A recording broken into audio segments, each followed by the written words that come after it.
ये अजीब सी बात है कि महमूद खान अचकज़ई साहब के हवाले से जो एक कंट्रोवर्सी क्रिएट हुई, ये मेरी समझ से बाहर है कि ये what was this all about. I mean like किसने उनको कहा, किसने उनको पूरा इख्तियार दिया और फिर किसने उनसे ये पूरा इख्तियार वापस ले लिया? नहीं, पूरी खबरें चलती रहीं, तहरीक इंसाफ की तरफ से बिल्कुल खामोशी रही और फिर अचानक एक नई प्रेस कॉन्फ्रेंस में आके कहा कि हम इन 3 पॉलिटिकल पार्टी से किसी तरह कोई बात नहीं करेंगे। तो ये क्या मतलब कोई कंफ्यूजन है आपके फाइल इन रैंक्स में? क्योंकि महमूद खान अचकज़ई साहब जो है वो एक बहुत ही सीनियर पाकिस्तान के सियासतदान है, और किस तरह आपकी पॉलिटिकल पार्टी कह सकती है कि जी पूरा मैंडेट दे दिया और फिर आपने कहा कोई मैंडेट नहीं दिया, ये तो ऐसे ही बोल रहे। ये है कि कल मैं खान साहब को खुद मिल के आया हूँ। कल सहाफ़ी ने मेरे सामने एक सवाल किया कि जनाब आपने नेगोशिएशन के हवाले से क्या फ़ैसला किया है। उसका उन्होंने खुद जवाब दिया कि मैंने ऑथोराइज़ कर दिया है महमूद अचकज़ई साहब को। बाकी देखिए तफसीलात जो होती हैं वो डिस्कशन में आती हैं, हमारी पॉलिटिकल कमेटी डिसाइड करती है। I am also one of the member of the political committee, और जब कभी कोई ऐसी बात होगी, और मेरा ख्याल है कि हम हर सैटरडे मीटिंग करते हैं, बट नेक्स्ट वीक में शायद होगी ईद के बाद, तो बाकी तफसीलात उसकी आ जाएंगी सामने, हम डिस्कशन करके।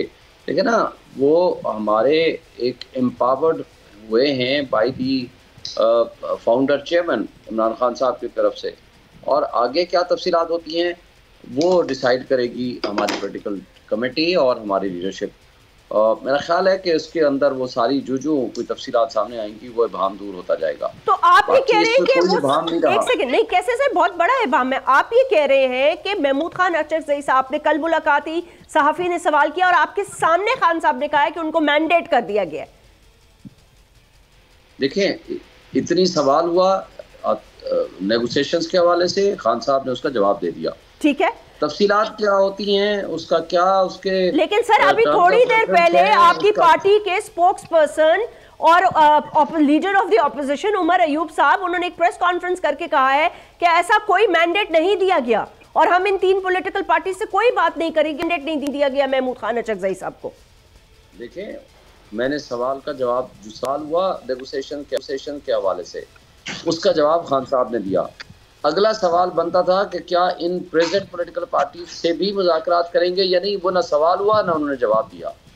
इसलिए मैं कह रहा हूँ ना कि जो पहली पॉइंट ऑफ व्यू था खान साहब का कि इन 3 पॉलिटिकल पार्टी से बात नहीं करेंगे, प्रॉबेबली उसी को रीएट्रिएट किया है, क्योंकि हमारी लीडरशिप परसों उनको मिल के आई थी।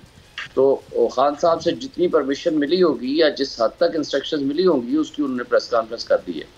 जहाँ तक इस बात का ताल्लुक है प्रेजेंट लीडरशिप महमूद अचकज़ई साहब के हवाले से, मैंने कहा ना कि साथियों ने जो सवाल किया उसका उन्होंने जवाब दिया। ये सवाल नहीं हुआ कि क्या प्रेजेंट पॉलिटिकल पार्टीज जो इस वक्त इक़्तिदार में बैठी हैं उनसे बात होगी या नहीं, उसका जवाब ना खान साहब ने दिया ना सवाल हुआ। बाकी तफसीलात आपके सामने आ जाएंगी, वो इंशाल्लाह हमारी जब कमेटी बैठेगी वो हम आपको उसका एलामिया भी जारी करेंगे और उसकी तफसीलात भी सामने आ जाएगी। मगर बात सिर्फ इतनी है कि जो उस दिन चीफ जस्टिस ऑफ पाकिस्तान ने, जस्टिस जमाल मुंतखिल साहब ने कहा कौम आपकी तरफ दिख रही है और आप सबसे बड़े पॉपुलर लीडर हैं और उसके लिए आपकी अपनी जिम्मेदारी अदा करें या डायलॉग करें, तो मेरा ख्याल है उस कंटेक्स्ट में उन्होंने अचकज़ई साहब को एम्पावर किया है। लेकिन उसकी तफसीलात तो ज़ाहिर है हमारी पॉलिटिकल कमेटी ने डिसाइड, वो तो मैं अंडरस्टैंड कर रही हूँ। लेकिन शोएब शाहीन साहब, my other question was which you are probably not understanding is के अभी आपकी पॉलिटिकल पार्टी के 2 सीनियर मेंबर्स ने कहा है कि कोई मैंडेट नहीं दिया अचकज़ई साहब को। देखें, एक है मैंडेट देना टू नेगोशिएट, एक है इन लोगों के साथ मैंडेट है या नहीं है, ये 2 अलग अलग चीजें हैं। तो किसके साथ है सर? ना, तो मैं वही कह रहा हूँ ना कि ये तो तफसीलात आनी है ना बाकी। ओके, अब नेगोशिएशन के लिए मैंडेट ऑथराइज्ड किया है टू अचकज़ई साहब। सब्सक्राइब करें और बेल दबाएं ताकि कोई खबर रह न जाए।